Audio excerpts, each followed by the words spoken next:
pessoal, tudo bem? Espero encontrá-los bem.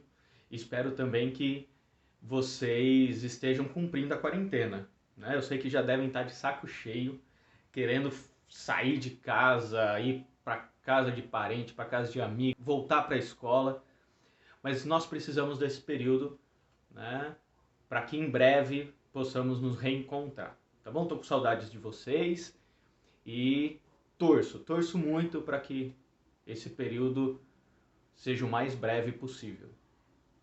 E vamos para a aula de hoje, né?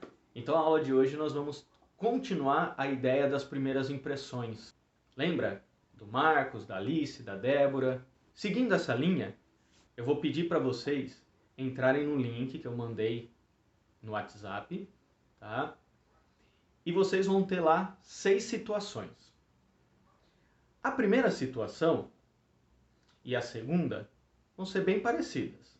A terceira e a quarta também. E a quinta e a sexta. O que vocês vão fazer? Vocês vão ler a situação que está ali e vão escrever no próprio formulário ali que eu criei como que vocês reagiriam naquela situação. Bem simples. Eu vou dar um exemplo para vocês, tá bom? Então vamos pensar na primeira situação.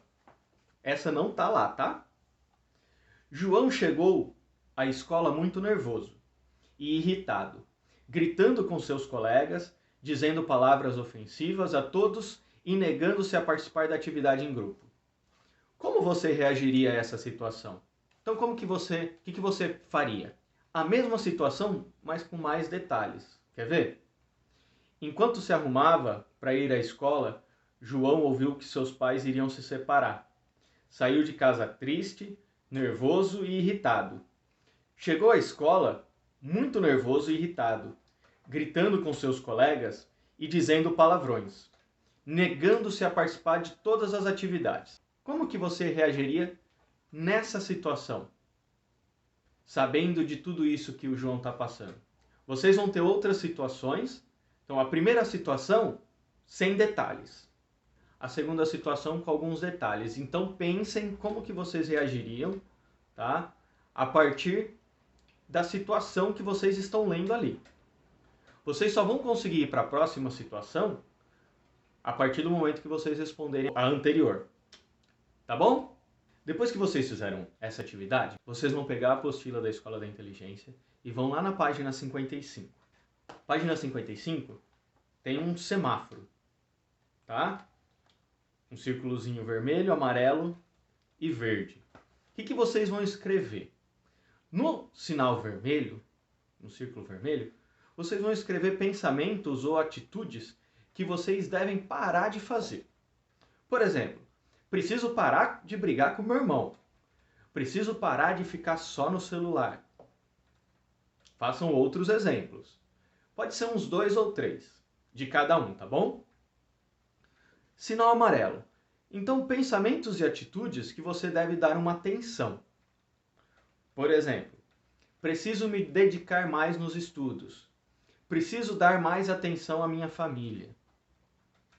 E no sinal verde, vocês vão escrever assim, os pensamentos e as atitudes que vocês devem fazer mais ou continuar. Por exemplo, limpar o meu quarto, respeitar minha mãe, respeitar meu pai. Beleza? Bem tranquilo, escrevam, tá? Isso tudo. Depois, vocês vão lá na página 56 e vão responder as 3 perguntinhas que estão na apostila. Ó, qual foi a questão mais importante para você nessa lição? Qual aspecto foi mais desafiador no sentido de ser aprendido ou praticado? E que vitórias pessoais você alcançou com esta lição? Essas respostas não precisa ser só do semáforo, tá bom? Pode ser desse vídeo também que a gente está conversando e da atividade anterior lá do formulário que vocês preencheram, da atividade que vocês preencheram. Beleza? E aí vocês vão ler a página 57 e 58. Mas eu queria fazer algumas reflexões com vocês sobre elas. Primeiro, então eu vou pegar aqui na apostila também lá na página 57. Então, o jeito é ir de ser. Olha só que legal. Nós precisamos enfrentar a nossa irritabilidade, a nossa insegurança, o nosso medo, a nossa ansiedade, a desmotivação. E precisamos desenvolver, então, características saudáveis na nossa personalidade. Eu tenho certeza que nesse período, não só vocês, assim como eu, né, mas os pais de vocês também estão com insegurança, estão com medo, têm ansiedade, estão algumas vezes desmotivados. Mas é importante que nós possamos reforçar aspectos positivos da nossa vida. Vamos pensar, e esse momento em família, o que a gente pode fazer? O maior desafio do ser humano não é transformar o mundo, mas transformar o seu mundo, seu próprio mundo. Refinar a capacidade de enxergar o seu coração. Portanto, encontre o tesouro dentro do seu coração e faça com que ele comece a brilhar não só para você, mas para as outras pessoas também. Para construir as relações interpessoais saudáveis, é preciso, em primeiro lugar, conhecer o seu próprio ser, para depois conhecer o outro. Às vezes a gente dá muita atenção para aquela paquerinha, para aquele amigo, mas esquece de olhar para a gente. O que será que nós estamos fazendo para melhorar a nossa imagem? Vamos aproveitar esse tempo para a gente pensar sobre isso? Pode ser? E o último lá, ó. Por trás de uma pessoa que fere, há sempre uma pessoa ferida. Por trás de uma pessoa que faz com que os outros sejam infelizes, há sempre uma pessoa infeliz. Compreender as limitações das pessoas protege-nos, pois faz superar nossas mágoas e viver mais suavemente. Às vezes, aquela pessoa que te magoou também está magoada. E ao invés de você ficar brigando, entenda que ela está chateada. Uma pessoa que quer te ver infeliz também está infeliz. Às vezes a felicidade do outro não é bom para ela. Quem sabe você pode ajudar? Busca tentar encontrar respostas e solucionar problemas junto com ela. Não ficar chateado ou bravo, irritado, parar de conversar. Beleza? E aí lá na página 58, olha que bacana. Você sabia que apesar de algumas pessoas aí no Face terem mais de 1000 contatos, né? 1000 amigos, na verdade, ela só conhece ou só tem proximidade com mais ou menos 150? E muitas pessoas ainda muito menos? Tanta gente que está no Facebook dela que ela nem sabe quem é. Nunca viu, não conhece. Ter um amigo é importante, é saudável. Né? E olha só que legal, o psicólogo e antropólogo Robin Dunbar, da Universidade de Liverpool, estudou num grupo de macaco e ele percebeu que quanto maior era o número de elementos de um bando do macaco, maior era também o tamanho do cérebro. Isso devido ao maior número de informações sobre outros elementos do grupo que cada macaco deveria processar em seu cérebro para conviver socialmente com todos. Espera aí. Mas então temos 4.000 amigos na rede social, quer dizer que o nosso cérebro teria um tamanho gigantesco, não é? Errado. É exatamente isso que o Dr. Dunbar estudou. Descobriu que a nossa capacidade cerebral de processamento limita o número de amigos que temos. Para ele, o máximo que conseguimos são 150 pessoas. E você deve estar pensando, mas só isso? Calma, presta atenção, ó. Nesta explicação, ele classifica entre 150 conhecidos, 3 e 5 pessoas formam um anel interno, ou seja, são as pessoas mais próximas que nós temos. 12 a 20 formam o segundo anel. E por fim, 30 a 135 pessoas formam o último anel. Então nós temos de 3 a 5 pessoas muito próximas, que qualquer coisa que está acontecendo aí na quarentena, você já manda uma mensagem. Depois nós temos de 12 a 20 pessoas que são próximas, mas nem tanto. A gente conversa, a gente gosta, são importantes, mas ao mesmo tempo a gente não fica trocando confidências, por exemplo. E as outras 135 pessoas são aquelas que nós convivemos. Pode ser o pessoal da sala do lado, né? Pode ser alguém da academia, pode ser alguém do esporte, do teatro, do circo, da dança, mas que nós não temos tanto contato. E olha lá, ainda mais, ó. O importante não é você ficar tentando classificar aí na sua cabecinha quem está em cada círculo, né? Então não adianta você pegar lá o papel, fulano tá aqui, cicrano tá aqui, né? Não. A ideia é que a gente consiga conviver socialmente. Então, que tal, no dia de hoje, você mandar uma mensagem para um amigo? Pergunta para ele como que você está se sentindo nessa quarentena. Bora lá? E aí, pessoal, depois que vocês já fizeram tudo isso, eu quero contar uma história para vocês. Os cegos e o elefante. Há muitos anos, num país muito distante, havia um rei muito inteligente e justo. Mas ele estava triste.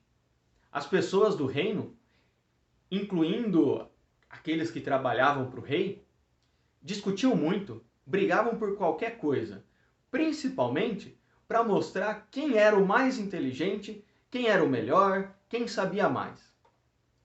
Então, para dar uma lição em todo mundo, o rei trouxe um elefante para a cidade.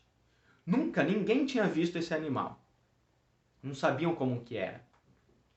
E pediu, então, para chamar 7 cegos de nascença. Naquele dia, o reino estava empolvoroso. Queriam saber o que os cegos iam falar e o que o rei ia pedir. E aí o rei perguntou para os cegos, né? Explica para mim, como que é esse animal? Como que é o elefante? Cada cego tocou numa parte do elefante. E o rei perguntou de novo, como que se parece um elefante?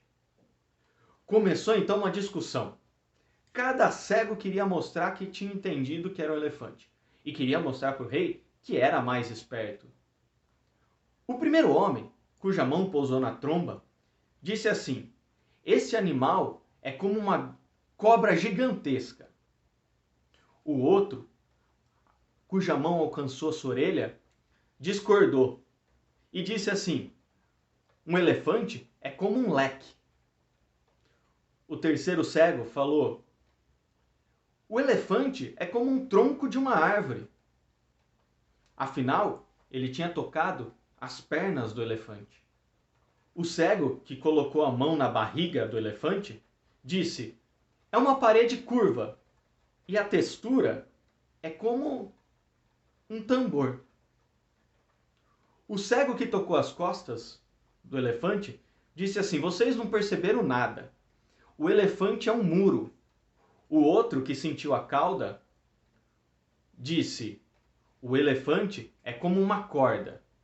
O último, já irritado, sentia a presa do elefante, afirmava em tom de sabedoria: vocês estão todos errados. O elefante é como uma lança. O rei se divertiu com as respostas do cego e, virando para o povo, disse: viram? Cada um deles disse a sua verdade, mas nenhuma delas responde à minha pergunta de como se parece o elefante. Mas se juntarmos todas as respostas, poderemos conhecer a grande verdade. Assim são vocês. Cada um tem a sua parcela da verdade. Se souberem ouvir e compreender o outro, e se observarem o mundo de diferentes ângulos, respeitando a opinião de cada um, chegarão ao conhecimento e à sabedoria. Muito legal essa história, né? Conheciam? E aí, caros alunos, é o que devemos e o que eu quero chamar a atenção de vocês. Será que a gente sabe toda a verdade de tudo? Ou será que nós precisamos compartilhar as nossas verdades e assim crescer? Uma mesma situação existem diferentes pontos de vista. Sabe aquela história do copo meio cheio ou meio vazio? Tá vendo esse copo aqui? Ele tá meio cheio ou meio vazio? Cada um vai falar de um jeito. Quem enxerga a vida mais pela janela light vai falar o copo tá meio cheio. Quem costuma enxergar pelas janelas killers vai falar o copo tá meio vazio. E vocês? O copo tá meio cheio ou meio vazio? Ou ainda, se eu dividisse vocês em dois grupos. Um do meu lado esquerdo, um do meu lado direito. E colocasse o número 6 deitado. Um lado veria o número 6. Mas do outro lado, veria um 9. Quem tem razão? Os dois grupos, não é? E precisamos pensar nos nossos julgamentos. Será que eles não estão magoando as pessoas que estão à nossa volta? Será que eu não estou tentando me impor ou mostrar que eu sou mais inteligente?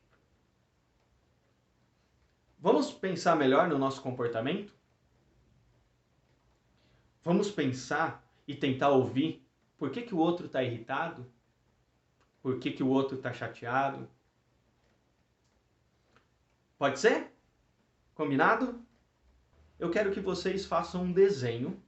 Pode ser um desenho livre, pode ser no caderno ou pode ser numa folha de sulfite, fica a critério de vocês, tá bom? Vou mandar a história escrita lá no WhatsApp. Então o que eu quero que vocês façam? Depois que vocês ouviram a história, pensem numa cena, qualquer uma, e façam um desenho. Pode ser dos cegos encontrando o elefante, pode ser do rei com o povo, pode ser você recontar a história em quadrinhos. Vocês depois vão guardar na apostila, quando nós voltarmos, eu quero ver de todo mundo. Combinado?